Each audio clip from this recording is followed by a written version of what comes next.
Memphis, Tennessee. March 3rd, 1960. 9:47 in the evening. The gates of Graceland open for the first time in 2 years to let Elvis Presley's car through. The crowds outside are enormous. Hundreds of fans have been waiting for hours in the March cold, pressing against the iron gates, holding signs, screaming his name. The photographers are there. The reporters are there. The flash bulbs are going off like lightning strikes in the dark. Elvis waves from the car window. He smiles, the famous smile. He is 25 years old, and he has just completed 2 years of military service in Germany, and he is the most famous person in America, and the whole country has been waiting for this moment. Nobody is watching his eyes, because if they were watching his eyes, they would see something that the smile is working very hard to cover. Something that has been there since August 14th of 1958, since a hospital room in Memphis, since the moment a hand went still in his. The car moves up the driveway, the gates close behind it.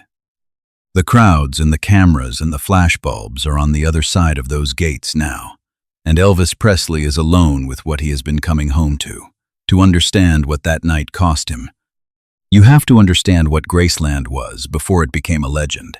Elvis bought Graceland in March of 1957 for $102,500. He was 22 years old.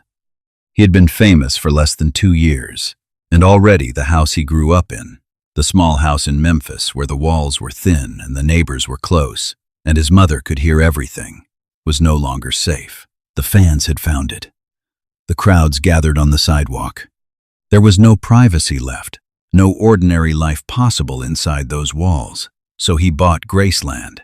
But here is the thing about Graceland that the tours don't fully capture, that the photographs don't convey, that the museum version of the house cannot communicate. Graceland was not Elvis's house. Not really.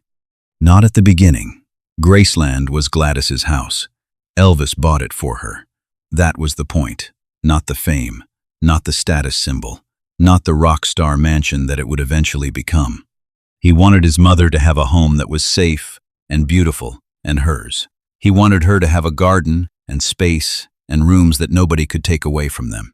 He wanted the woman who had worked herself to exhaustion in garment factories and cheap diners and whatever else it took to keep them fed.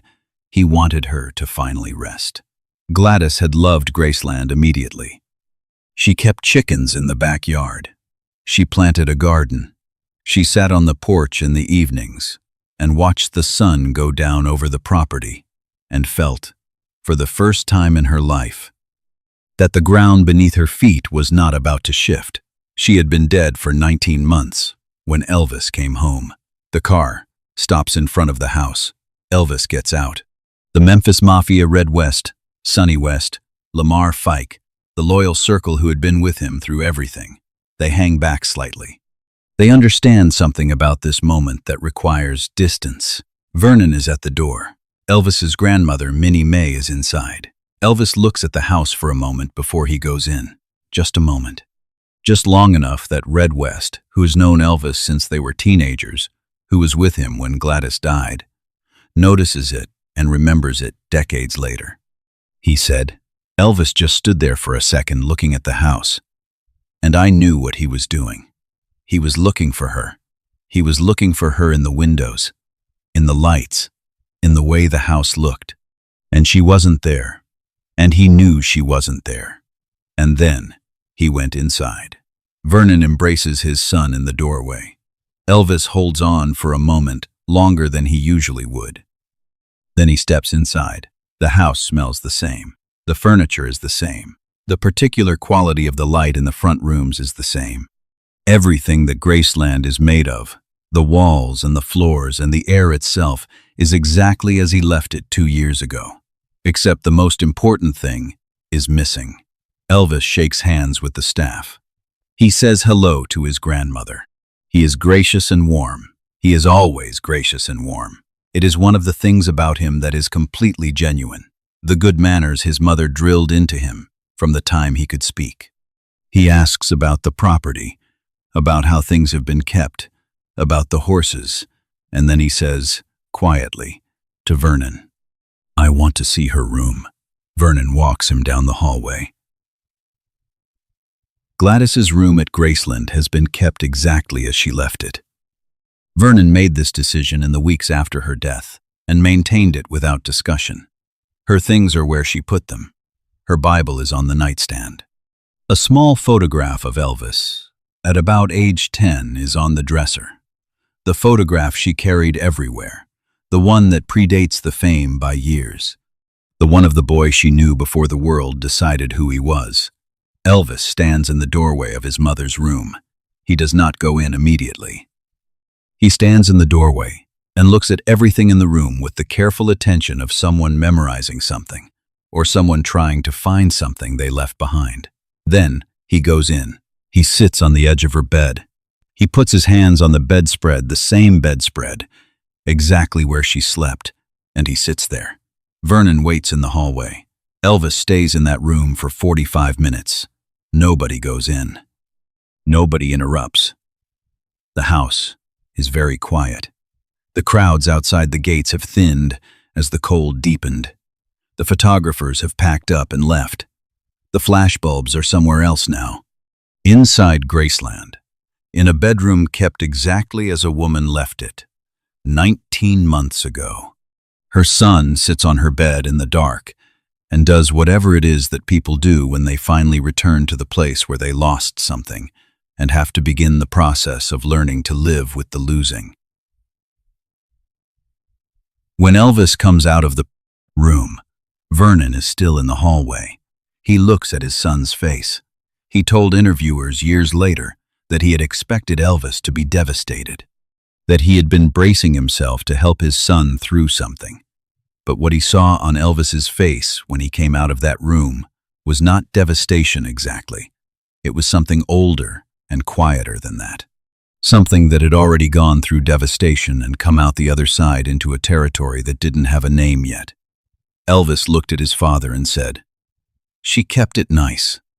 3 words, present tense, as though Gladys had been the one keeping the room. As though the care in that room, the arranged objects, the Bible on the nightstand, the photograph of the boy, had come from her, rather than from Vernon, trying to preserve the last of her. Vernon said, "She always kept everything nice." And they stood in the hallway together for a moment, father and son, in the house that one of them had built for a woman who was no longer there to live in it.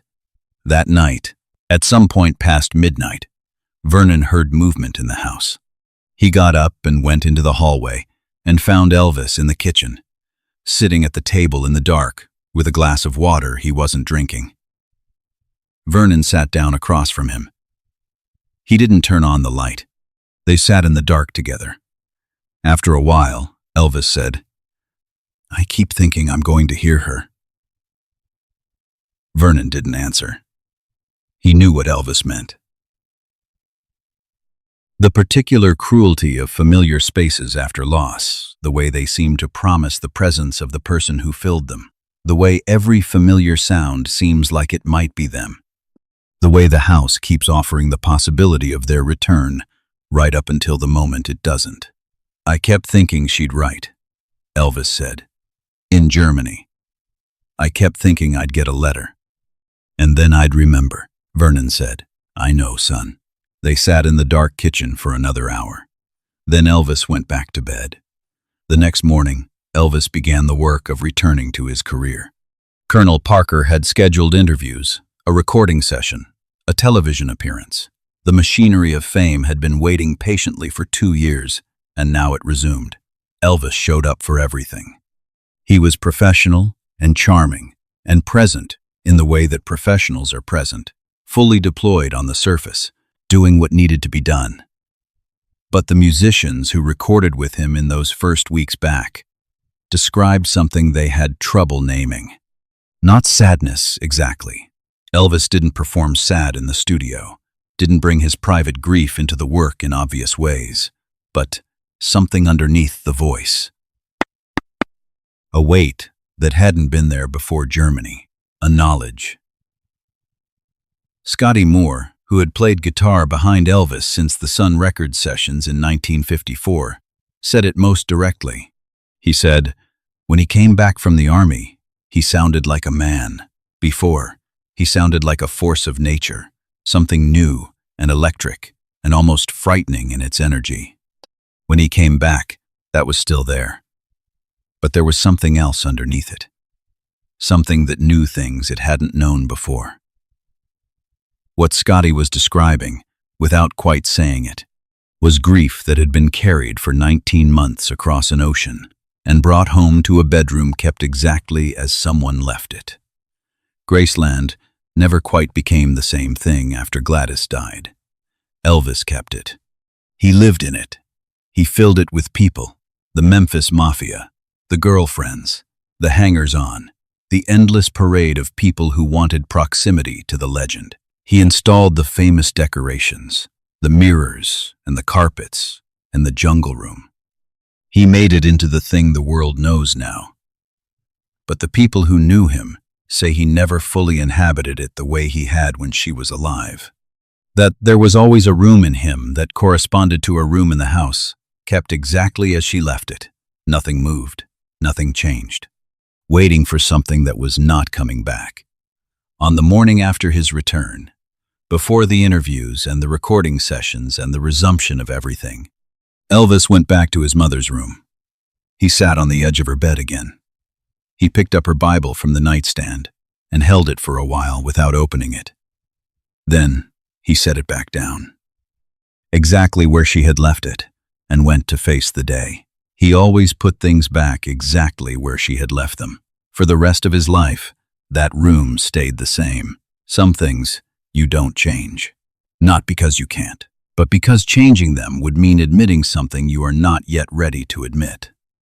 And Elvis Presley, the man who could fill stadiums, who could command the adoration of millions, who had more power and money and fame than almost anyone alive, was never quite ready to admit that Gladys was gone. So he kept her room, and he went back to it. And sometimes, late at night when the house was quiet and the people were asleep, he sat on the edge of her bed and waited for something that never came. That is the part of the story the tours don't show you. That is the part nobody told for 60 years.